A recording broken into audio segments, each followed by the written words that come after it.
আজ একটি বিশেষ দিন, দোল পূর্ণিমা। তাই জন্য সকল বন্ধুদের জানাই আমার তরফ থেকে প্রীতি, শুভেচ্ছা ও ভালোবাসা। বন্ধু, কয়েকটি কথা মাথায় রেখে আজকে দোল পূর্ণিমা পালন করবে।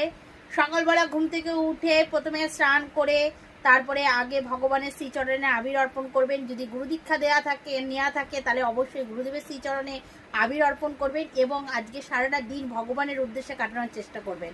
কাউকে বাজে কথা বলবেন না, বাজে কোনো জিনিসের মধ্যে নিজেকে জড়িয়ে ফেলবে না। আর যেহেতু আজকে গ্রহণ পড়ছে তাই জন্য আরও সাবধানতা অবলম্বন করতে হবে। গ্রহণ চলাকালীন বেশি করে হরিনাম সংকীর্তন করবে। যারা গুরু নাম নিয়ে আছে তারা বেশি করে মালা জপ করবে, ভগবানের নাম শ্রবণ করার চেষ্টা করবে। আর এটা একটা আনন্দের উৎসব। গৌরীয় বৈষ্ণবদের কাছে আজকে গৌর পূর্ণিমা, দোল পূর্ণিমার সাথে গৌর পূর্ণিমা কেন আজকে এই দিনে, এই পূর্ণিমার দিন গৌর সুন্দর আবির্ভূত হয়েছিল।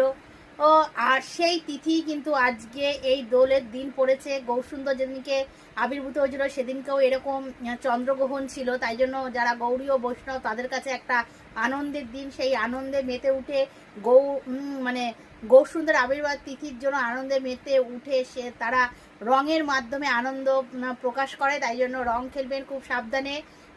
জয় রাধে, হরিবোল হরিবোল।